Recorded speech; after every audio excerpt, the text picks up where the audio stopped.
Hey gang, thank you all for tuning in to another episode of On the Record here at Mountain Music Exchange. I'm Clay. And I'm Jay. And today we are going to do a little chatting about the White Album.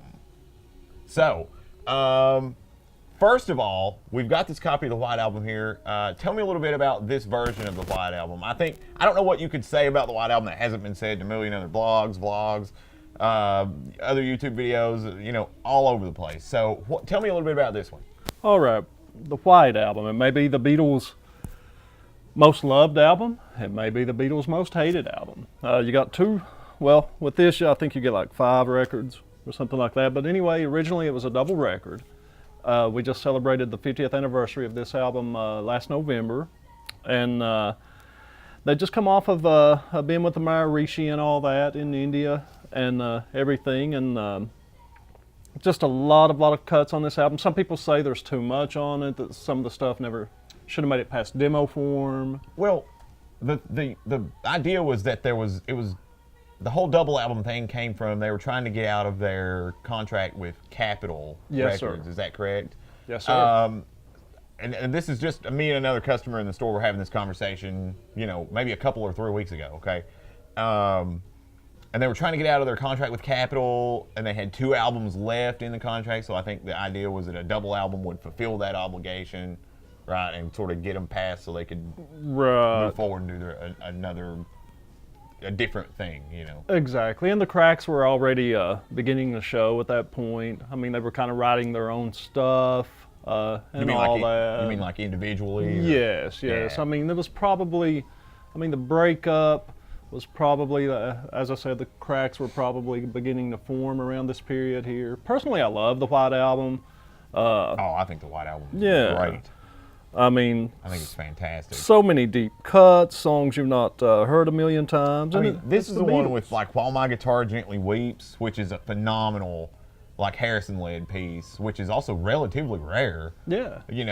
As far as like Harrison leading anything with the Beatles. Yeah. Harrison was always kind of the quiet guy. He was. Go ahead. I think Eric Clapton actually plays on that. Yeah, I think that's right. Yeah, and Helter Skelter, man. Helter Skelter took on a life of its own for other reasons, but man, what a cool song. It's a very cool song. It's been covered so many times. Everyone from Aerosmith to Motley Crue have done Helter Skelter that I know of. If you guys know any other versions, post them in the comments and whatnot. But and as Ringo said, it's the bloody Beatles White Album, Yeah, right. I mean, every single song on this album has like a story. Like you could almost write a book around the story for every song. And I don't mean like the story that the song is trying to tell per se. Maybe that too. But I just mean like, the production, the recording, the whole everything surrounding this album, like Helter Skelter, for example, we were just talking about it.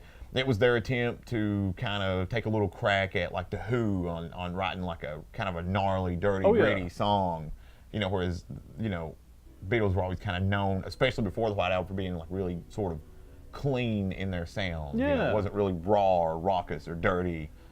and it just goes to show the versatility of Paul McCartney as well. The man's brilliant. He's still doing it. His new album is phenomenal, Egypt Station. And this one here, looks like you get George Martin's son, Giles Martin, has remixed this album. And you also get the demos from the sessions they did at George Harrison's pad at Surrey, England. Yeah. It's the Escher demos, right? Yes, sir. Sweet. Very cool stuff. Yes, sir. Very cool stuff. So we don't have a whole lot on the gear.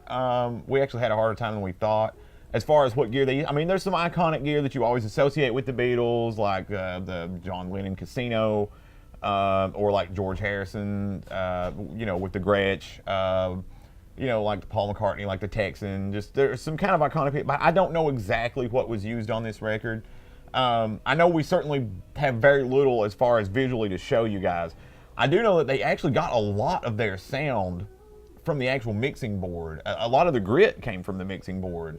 So the closest thing we have to that would be this cool guy, which is the JHS Crayon, which is a smaller, more concise version of the JHS Color Box, which is in itself sort of like that board. The Neve console was it? I think it was. Yes, sir.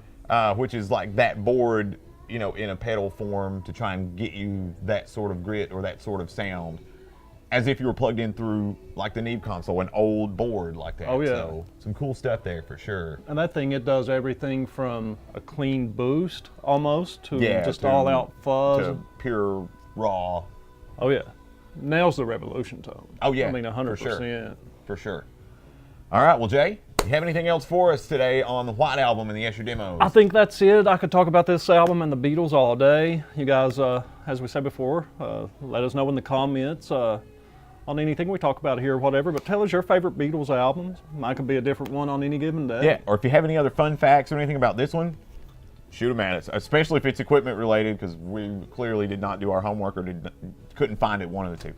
So that is it then for this episode of On the Record. Thank you guys a ton for checking us out. Keep in mind, you can always check us out, of course, on Facebook, YouTube, Mountain Music Exchange, at Mountain Music Exchange on Instagram, and check out all of our gear online at mountainmusicexchange.com. For On the Record and Mountain Music Exchange, I am Clay. And I'm Jay. Thank you guys. You guys rock and roll. Thanks.